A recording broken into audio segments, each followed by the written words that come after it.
মুজিবুর রহমান কি আসলেই দেবদাস চক্রবর্তী? অরণ্য কুমার চক্রবর্তী ও গৌরীবালা দাসের যারও সন্তান ছিলেন নাকি শেখ মুজিবুর রহমান।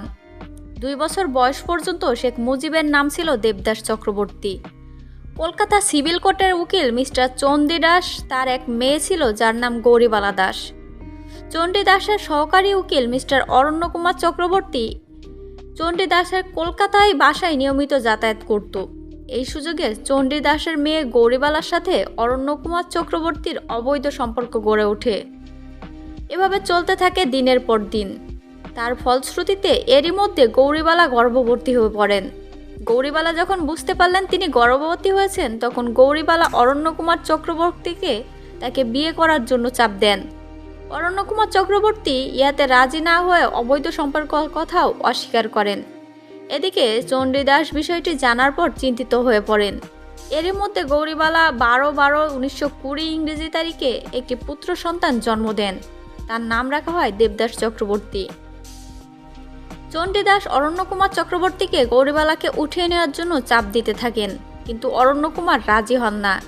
এরই মধ্যে গৌরীবালার ছেলে দেবদাস বয়স 2 বছরে উন্নীত হয়। চণ্ডী দাস হতাশাগ্রস্ত হয়ে পড়েন এবং ভীষণ অসুস্থতা বোধ করেন।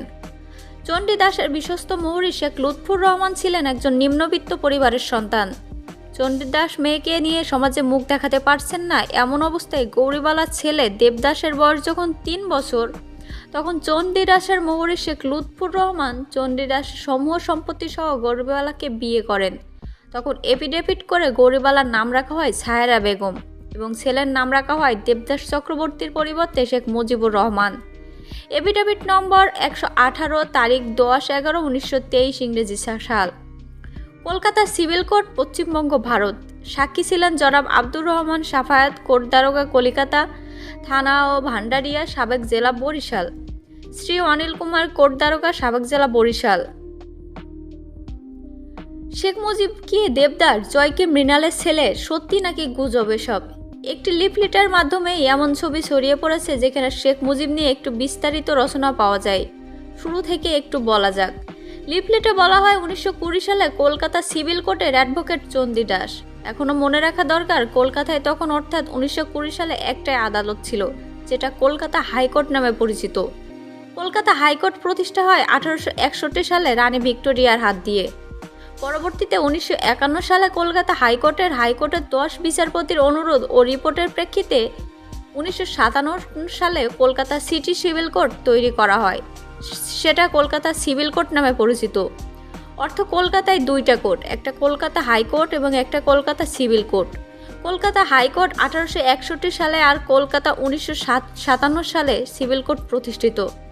অথচ ফেসবুকে ছড়িয়ে পড়া ওই ব্যানারে দেখা যায় 1920 সালে কলকাতা সিভিল কোর্টের অ্যাডভোকেট চণ্ডী দাস। অথচ তখন কলকাতা সিভিল কোর্টের প্রতিষ্ঠাও হয়নি। কলকাতা সিভিল কোর্টের সৃষ্টি হয় 33 বছর পর কলকাতা হাইকোর্টের সুপারিশে। লিফলেটের নিচে দেখা যায় 1923 সালে কলকাতা সিভিল কোর্টের একটি এফিডেভিটের মাধ্যমে শেখ মুজিবের নাম দেবদাস থেকে চণ্ডী দাস করা হয়। অথচ 1923 সালে কলকাতা সিভিল কোর্টের অস্তিত্বও ছিল না। এর 34 বছর পর কলকাতা সিভিল কোর্টের সৃষ্টি হয়। সুতরাং এই তথ্যগুলো পড়তে পারেন কলকাতা সিভিল কোর্টের অফিসিয়াল ওয়েবসাইটে। তার মানে বোঝা গেল লিফলেটে উল্লেখ করা তথ্যগুলো আসলে গুজব। এবার আসা যাক আরেকটি তথ্যে। লিফলেটে বলা হয় দেবদাসকে নিয়ে তার মাকে বিয়ে করেন শেখ মুজিবের বাবা। যদি এমনই হয় তবে শেখ মুজিব বা দেবদাস হবে তার পরিবারের বড় সন্তান, কিন্তু বাস্তবে শেখ মুজিবের আরও 2 বোন আছে, যাদের নাম ফাতেমা বেগম, মেজ বোনের নাম আসিয়া বেগম। যদি শেখ মুজিবকে নিয়েই তার বাবা বিয়ে করতেন তবে বড় বোন 2 আসতো না। সুতরাং বোঝা যায় লিফলেটের সকল তথ্যই গুজব।